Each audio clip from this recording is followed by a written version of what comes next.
Teachers aptitude यानी शिक्षक की अभिरुचि। अच्छा, ये शब्द सुनते ही दिमाग में क्या आता है? शायद पढ़ाने का एक जुनून, एक पैशन, है ना? लेकिन क्या बात बस इतनी ही है? क्या एक अच्छा टीचर होना सिर्फ जुनून का खेल है? आज हम इसी को थोड़ा और गहराई से समझने वाले हैं कि ये जो टीचर एप्टीट्यूड है, ये असल में एक शौक से कहीं कहीं ज्यादा बड़ी चीज है। तो फिर सवाल यही है कि इसका असली मतलब है क्या? देखिए, ये सिर्फ कुछ जानकारी दे देने की काबिलियत नहीं है। बिल्कुल नहीं। ये तो एक नींव तैयार करने की जिम्मेदारी है। एक ऐसी नींव जिस पर एक बच्चा अपनी पूरी जिंदगी की इमारत खड़ी करेगा। सोचिए, ये उसके भविष्य को शेप देने की, उसे आकार देने की एक कला है। और इसीलिए इसे सिर्फ एक हॉबी या शौक समझ लेना इसकी अहमियत को बहुत कम आंकने जैसा है। असल में ये एक प्रोफेशनल ड्यूटी है, एक पेशेवर दायित्व। और पता है, इस ड्यूटी के सेंटर में क्या है? कोई सिलेबस नहीं, कोई नियम कानून नहीं, बल्कि सिर्फ और सिर्फ वो बच्चा।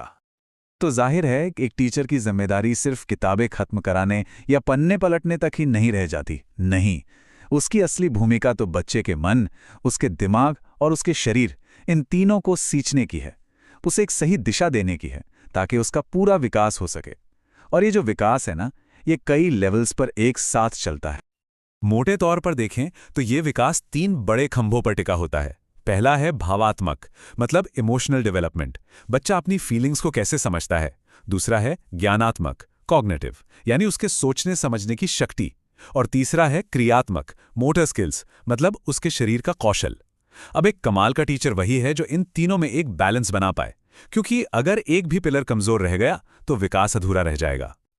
और जब ये तीनों पहलू एक साथ मिलकर डेवलप होते हैं ना, बस उसी को कहते हैं सर्वांगीण विकास, या जिसे हम होलिस्टिक डेवलपमेंट भी कहते हैं। और ये बात बहुत जरूरी है कि परिवार के बाद इस विकास की नींव रखने की सबसे बड़ी जिम्मेदारी किसी की है, तो वो टीचर की ही है। ठीक है, तो सवाल ये उठता है कि ये जो सर्वांगीण विकास है, इसे हासिल कैसे किया जाए? इसका जवाब आज की मॉडर्न एजुकेशन के एक बहुत ही फंडामेंटल प्रिंसिपल में छिपा है, और वो है बाल केंद्रित उपागम, यानी चाइल्ड सेंटर्ड अप्रोच। इसका मतलब ना बहुत सीधा और साफ है। सीखने की पूरी प्रोसेस का हीरो, उसका सेंटर पॉइंट टीचर नहीं, बल्कि बच्चा खुद है। मतलब पूरा एजुकेशन सिस्टम बच्चे की ज़रूरतों के हिसाब से ढलेगा। ऐसा नहीं होगा कि बच्चे को उस सिस्टम में फिट होने के लिए खुद को बदलना पड़े। ये एक बहुत बड़ा शिफ्ट है। और ये जो अप्रोच है ना, ये करके सीखने के सिद्धांत पर काम करती है, लर्निंग बाय डूइंग। इसमें बच्चे बस चुपचाप बैठकर सुनते नहीं रहते, नहीं, वो एक्टिव रहते हैं, खुद एक्सपेरिमेंट्स करते हैं, गलतियां भी करते हैं और फिर अपनी ही खोज से सीखते हैं।